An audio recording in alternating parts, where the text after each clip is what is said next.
오랜 시간 방치돼 있던 옛 밀양대학교 캠퍼스에 마침내 변화의 바람이 불고 있습니다.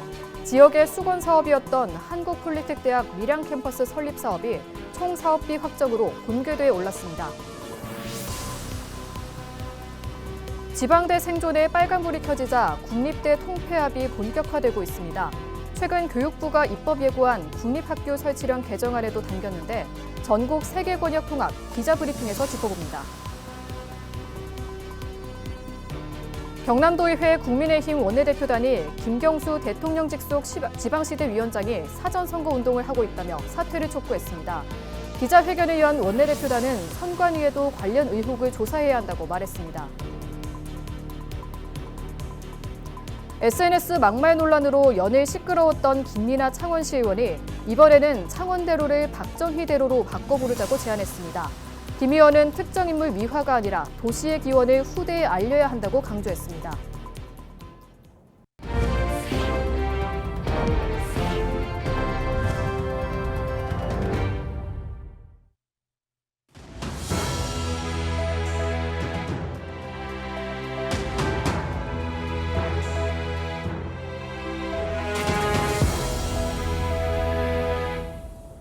시청자 여러분 안녕하십니까? 헬로티비 뉴스입니다.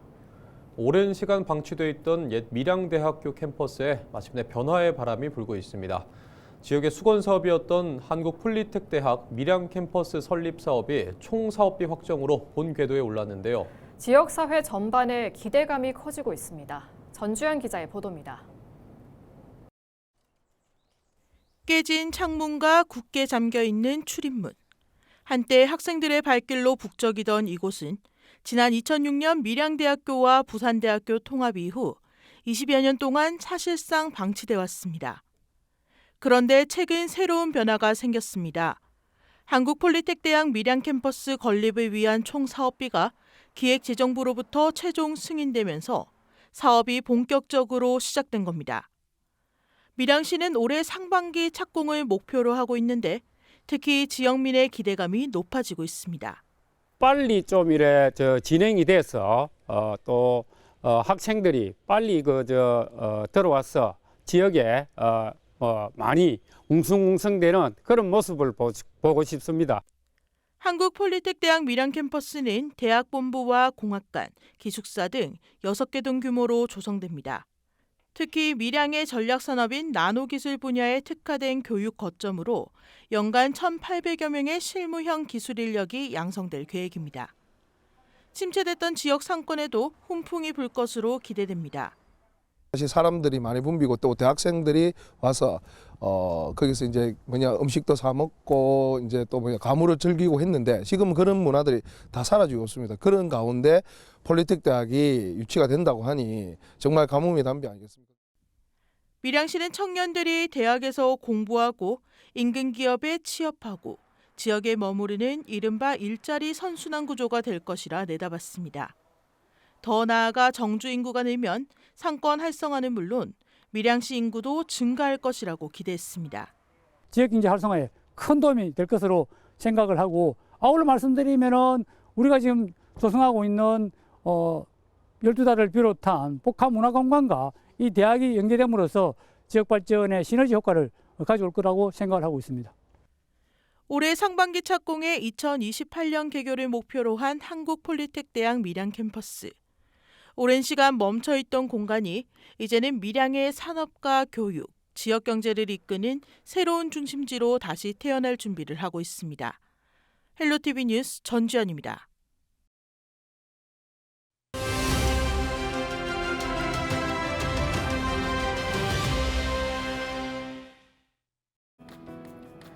벚꽃이 피기 시작하는 곳부터 대학이 문을 닫는다는 말 들어보셨습니까?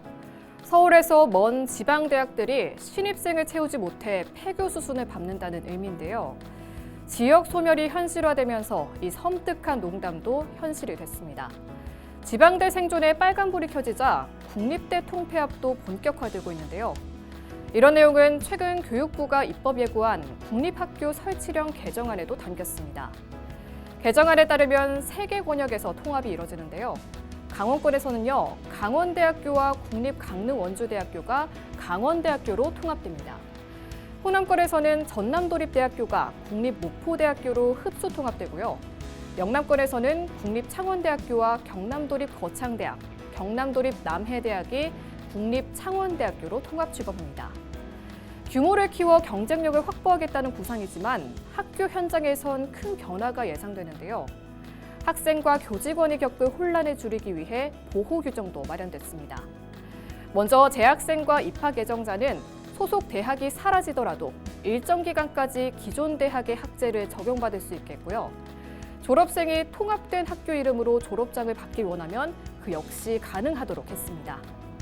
폐지대학 소속 지방 공무원들은 통합대학 국가공무원으로 경력 경쟁 채용되도록 하고 교원이나 조교들은 통합대학 소속으로 임용된 걸로 간주하는 특례 규정도 뒀습니다.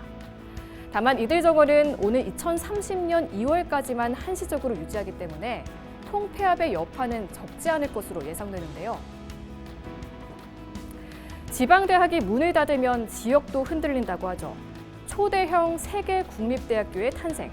지역 소멸의 신호탄이 될까요? 아니면 새로운 기회가 될까요? 지금까지 헬로 브리핑이었습니다.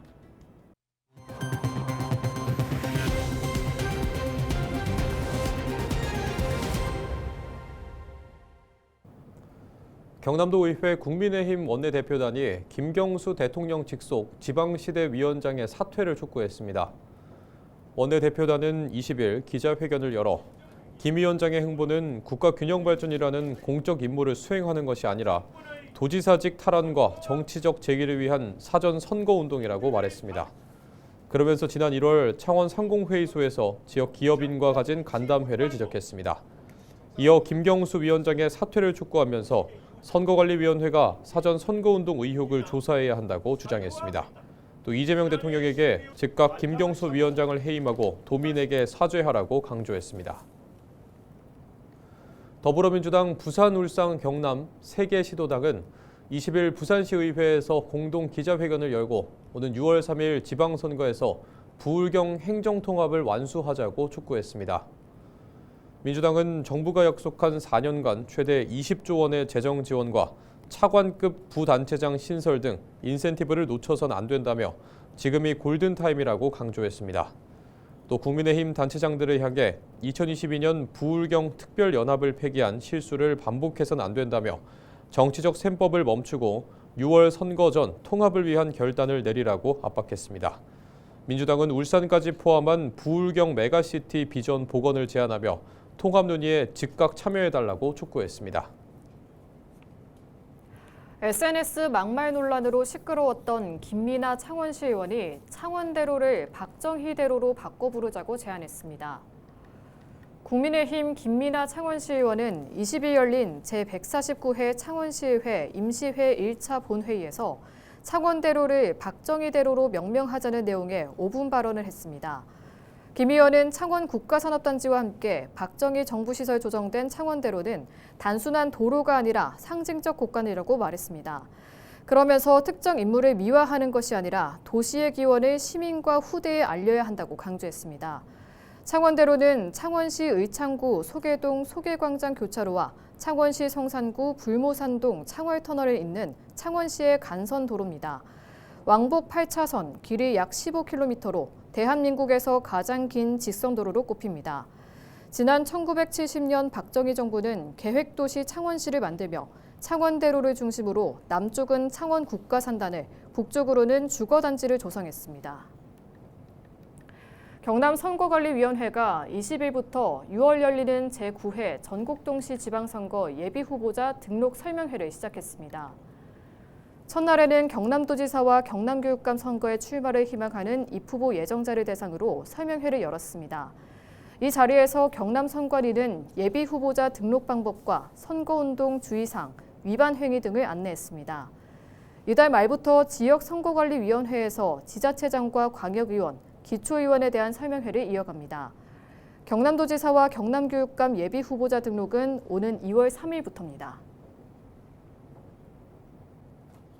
24절기 중 마지막 절기인 대한에 맞춰 강추위가 찾아왔습니다. 20일 아침 전국 대부분 지역의 기온이 영하 10도 안팎까지 떨어졌고 이번 주 내내 한파가 이어질 것으로 보이는데요. 건강관리와 화재 예방에 각별한 주의가 필요합니다. 이하영 기자가 보도합니다. 24절기 중 마지막 절기인 대한. 말 그대로 큰 추위가 전국을 덮쳤습니다. 20일 아침 기온은 인천이 영하 12.1도, 춘천 영하 11.9도, 안동 영하 7.7도, 목포 영하 4.3도, 부산 영하 1.5도로 전날보다 최고 15도가량 떨어졌습니다. 북서쪽에서 찬 공기가 강하게 남하하면서 오늘 아침 최저 기온이 중부지방을 중심으로 영하 10도 이하, 남부지방은 영하 5도 안팎으로 떨어지고 바람도 강하게 불어 체감 온도는 더욱 낮아 매우 추웠습니다. 당분간 찬 대륙 고기압의 영향이 지속되면서 이번 주 내내 전국적으로 기온이 매우 낮은 분포를 보이면서 추위가 이어지겠습니다. 급격한 기온 변화와 낮은 기온으로 건강 관리에도 주의가 필요합니다. 질병관리청에 신고된 최근 5년간 한랭 질환은 1,914건으로 이 가운데 60세 이상이 약 56%를 차지해 고령층에서 한랭 질환의 위험이 특히 높았습니다. 한랭 질환 유형을 살펴보면 고령층은 저체온증 비율이 높았고 젊은 층은 동상과 동창 같은 국소적인 한랭 질환 비율이 상대적으로 높았습니다. 따라서 한파에는 되도록 무리한 외출은 피하고 외출 시에는 보온을 유지하는 것이 중요합니다. 한파 시에는 기온이 낮은 아침이나 저녁에는 가급적 외출을 자제해 주시고 외출을 꼭 하실 때에는 모자나 목도리, 장갑 등을 꼭 착용해 주시길 바랍니다. 그리고 낙상사고 방지를 위해서 눈이 쌓여있는 응달은 피해 주시고 그리고 주머니에서 손을 뺀 상태로 보행해 주시기 바랍니다. 혼자 계신 어르신들께 안부 전화를 드리고 특이사항이 있으시면 꼭 119에 신고해 주시길 당부드립니다.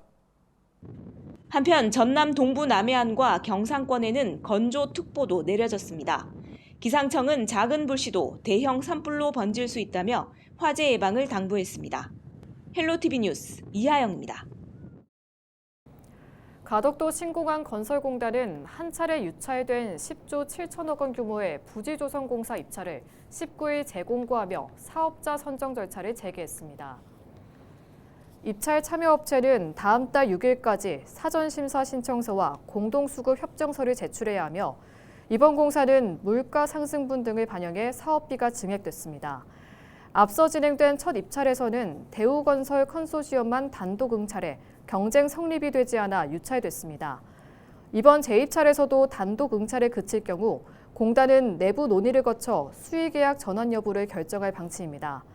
현재 대우건설 컨소시엄에는 한화건설 부문과 HJ중공업 등 23개사가 참여 중으로 추가 참여 업체 여부에 관심이 쏠리고 있습니다. 20일 오전 6시 25분쯤 중부내륙고속도로 창녕나들목 인근에서 창원 방향으로 달리던 화물차 3대가 추돌했습니다. 침구류를 싣고 달리던 4.5톤 첫 번째 화물차가 앞서가던 다른 4.5톤 두 번째 화물차를 추돌했고 이어 이 두 차량을 뒤따르던 25톤 세 번째 화물차가 추돌한 것으로 알려졌습니다. 이 사고로 처음 부딪혔던 4.5톤 화물차 60대 운전자가 병원으로 옮겨졌지만 다행히 생명에는 지장이 없었습니다. 당시 사고 처리를 위해 한 개 차로가 통제되면서 출근길 4km 정도 정체가 이어졌습니다. 경찰은 첫 번째 화물차 60대 운전자 B씨가 전방 주시를 소홀히 해 사고를 낸 것으로 보고 정확한 사고 경위를 조사 중입니다. 김해시와 김해연구원이 동남권 순환철도 조기 착공을 위한 지역 토론회를 열었습니다. 20일 김해 중소기업 비즈니스센터에서 열린 토론회는 동남권 순환광역철도 사업의 예비 타당성 조사 통과를 위한 지역 공감대를 확산하고 지역 균형 발전에 미치는 영향을 논의하기 위해 마련됐습니다. 동남권 순환광역철도는 창원 마산역과 김해 진영역, 양산, 울산을 연결해 1시간 생활권으로 형성하는 광역철도입니다. 이 사업은 2021년 제4차 국가철도망 구축계획에 반영 고시 이후 현재 한국개발연구원에서 예비 타당성 조사 중입니다. 김해시는 이번 토론회를 통해 강력한 의지를 모아 예비 타당성 조사 통과를 뒷받침하고 이날 나온 의견을 바탕으로 조기 구축을 위한 실행 전략을 구체화한다는 계획입니다. 이상으로 뉴스를 마칩니다. 시청해주신 여러분 고맙습니다.